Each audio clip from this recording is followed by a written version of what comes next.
Bintitan di mata itu gara-gara kebanyakan ngintip. Mitos anjing goblok. Mitos.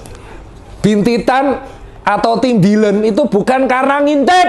Itu karena infeksi bakteri atau virus pada kelopak mata yang disebut hordeolum. Bisa eksterna, interna. Kayak Pak Denny itu, bukan karena ngintip orang, bukan. Jadi, bintitan itu di kelopak bawah atau atas, bisa eksterna atau interna. Yang sakit itu yang interna, karena di dalam. Karena kan apa? Higienitas mata yang nggak bersih. Misal, kalian kena debu, terus kalian kucek nih. Nah, kalau nanti tangan kalian nggak bersih, bisa terkena infeksi bakteri aureus, Streptococcus aureus, atau kena virus. Kalau di dalam interna, kalau keluar tuh eksterna. Dan ini nularnya lewat sentuhan. Jadi bisa jadi di sini tuh nanahnya keluar, terus kalian ucap ke sini, nular terus tuh bisa sebulan. Maka kalau ingin mencegah hordeolum adalah jaga higienitas mata dan jaga higienitas tangan. Kalau matanya kelilipan jangan langsung dikucek tapi cuci pakai air mengalir. Dan kalau sudah terkena infeksi harus memakai salep mata yang mengandung antibiotik. Dan itu harus dikeluarkan oleh dokter umum atau dokter spesialis mata.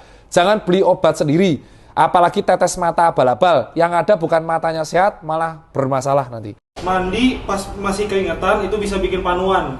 Mitos coy. Panu tuh karena jamur. Palawe. Orang mandi pas keringetan bikin panu. Itu karena kamu kemproh. Gak pernah jaga higienitas tubuh.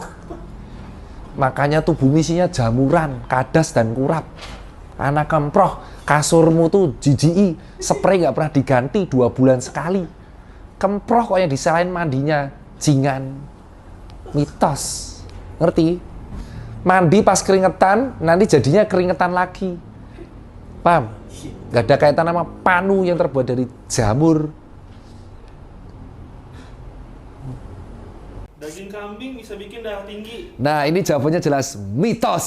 Iya. Jadi yang menyebabkan daging kambing itu, sate daging kambing atau tongseng, tengkleng dan gulai itu jadi meroket adalah komponen garam dan kecapnya yang berlebihan. Segala sesuatu makanan yang rasa-rasa itu resikonya tinggi. Makanya kalau sudah tahu terlalu asin ya jangan makan berlebihan. Kalau daging kambingnya malah sehat, proteinnya tinggi, malah melebihi dari sapi. Sudah gulai, tongseng, santan, kasih kecap, kasih garam, udah. Terus begitu naik tensi, enak. Yang disalahin siapa? Kambingnya. Kambingnya itu korban fitnah. Saya mau nanya Pak, emang benar kebanyakan makan mie instan bisa bikin usus buntu? Jawabannya tidak. Mie itu gandum bro. Ya normalnya gandum gitu loh. Kalau makan terlalu banyak, itu yang confirm pertama kali adalah justru resiko untuk hipertensi. Namanya gandum, renek sayur atau daging gitu loh bro. Paham kan? Makan instan terlalu banyak, itu gizinya itu minimal. Jadi karena kalorinya tinggi justru meningkatkan obesitas. 1 dos bisa usus buntu. Orang tuh guyur kepala habis hujan tuh agar apa? Karena air hujan pun tidak sepenuhnya bersih. Ada yang namanya hujan asam, apalagi di wilayah kota besar yang polusi. Kalau kita habis kehujanan, sampai rumah langsung guyur kepala, bisa mencegah pilek atau pusing. Ini gini nih, ini jawabannya itu mitos. Tapi kalau mitosnya dibantah, orang jadi jorok. Itu kalau aku jawab, wah ini mitos, nanti orang akan stop guyur kepalanya. Nah, jadi ada beberapa mitos fakta yang aku tahu dari netizen, point of view, itu sebenarnya kayak dibuat agar orang itu menjaga kebersihan. Contoh, jangan keluar habis maghrib ya, nanti diculik kuntilanak. Itu tujuannya bener, itu mitos gitu. Tapi tujuannya adalah supaya orang itu kalau udah malam anak kecil tuh di rumah aja. Nah ini jawabannya tuh mitos. Orang tuh guyur kepala habis hujan tuh agar apa? Karena air hujan pun tidak sepenuhnya bersih. Ada yang namanya hujan asam, apalagi di wilayah kota besar yang polusi. Itu rambut tuh bisa kotor. Makanya tujuan orang membersihkan diri setelah kehujanan itu adalah higienitas. Mitos atau fakta berikutnya, kerokan bisa menyembuhkan demam. Dalam penelitian yang di-share di Cina sekitar 4-5 tahun yang lalu, memang ada efektivitas untuk kerokan membantu proses penyembuhan masuk angin alias gejala infeksi demam. So fakta anjir. Kerokan ini memang bukan dianggap sama dokter juga bingung ya, tapi banyak orang melakukan. Jadi, kerokan ini biasa di punggung itu ternyata tidak menciderai kulit. Kan banyak yang bilang kerokan itu menciderai kulit. Ternyata dari penelitian di jurnal ini, si kulit ini tidak dicederai, tetapi justru dia membuat pembuluh perifer ini menjadi dilatasi. Nah, pembuluh perifer itu pembuluh kecil-kecil di bagian pinggiran yang dilatasi atau melebar, itu menyebabkan sel peradangan itu menjadi rame jalan ke situ. Jadi kayak dibukain jalan, otomatis proses perlawanan ke bakteri menjadi lebih cepat. So bisa efektif tuh. So kalau kamu kemasuk angin kerokan sembuh, itu memang ada teori medisnya. Orang pilek karena sering minum es. Es terus. Mitos. Nggak ada yang namanya demam atau pilek dikarenakan kebanyakan minum es. Mitos. In fact-nya adalah demam atau pilek itu dikarenakan dua hal. Satu, alergi. Alergi dingin, bukan es. Dingin. Alergi dingin, alergi debu. Jadi misalkan cingok nih. Terlalu lama sendiri jadi kedinginan.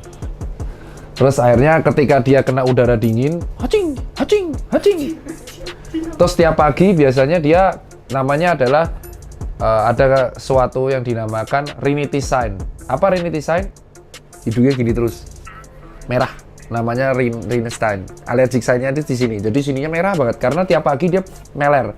Itu ciri khas kalau orang alergi dingin. Kedua, alergi debu. Jadi di tempat yang ada debunya dia bersin 20 kali lipat dan gatel-gatel. Tungau biasanya. Nah, itu alergi.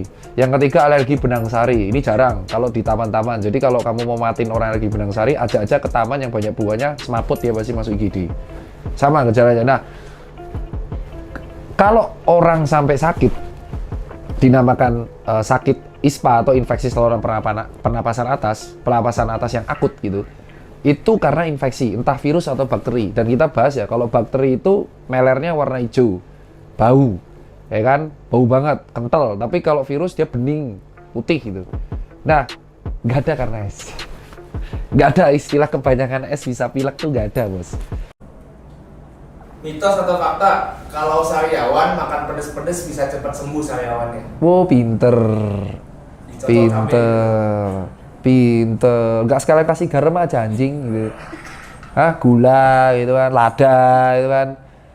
Bro, pedas itu tidak mengeluarkan impact apapun. Cuma rasa panas aja. Pedas itu tidak berbahaya, tapi tidak bermanfaat. Cuma numpang hidup aja di dalam tubuh, terus mencret. Kalau sariawan, ya dikasih kumur-kumur NaCl atau air steril untuk menghindari dan mempercepat sistem peradangan di situ sehingga cepat balik. Sariawan itu udah kita jelaskan karena sistem peradangan di mukosa. Dikasih cabai nggak ngaruh. Mitos atau fakta, abis lari-lari, abis olahraga, terus kita jongkok bisa menyebabkan varises dan turun berok?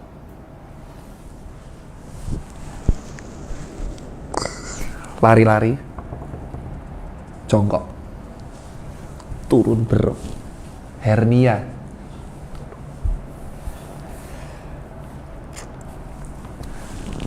Habis lari-lari, jongkok, varises. Itu mitos, bos. Varises itu terjadi kalau kamu tuh berdiri terlalu lama malahan. Hah? Mitos ya? Ya coba aja kamu berdiri 2 jam terus-terusan dengan beban. Tahu nggak varises itu terjadi karena apa? Gini, pada orang obesitas, pada manusia, gravitasi. Gini deh, gravitasi itu semua ketarik ke pusat inti bumi. Seperti dengan darah. Air mengalir dari tempat tinggi ke rendah.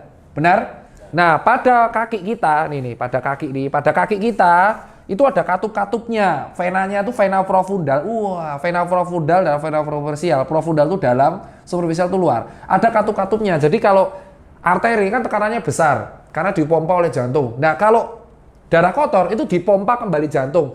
Di vena-vena kaki itu ada pompanya. Ya, kalau kita berdiri terlalu lama, ya kan, otomatis kan pompa ini kan semakin kuat kan. Wah, kan ngumpul di bawah kan gravitasi. Ya kan? Akhirnya pompa-pompa ini saling muncul satu sama lain. Makanya si venanya membesar, jadilah varises. Ya kan? Kalau lari-lari jongkok, itu bukan hanya varises. Breakout, pingsan kamu yang ada.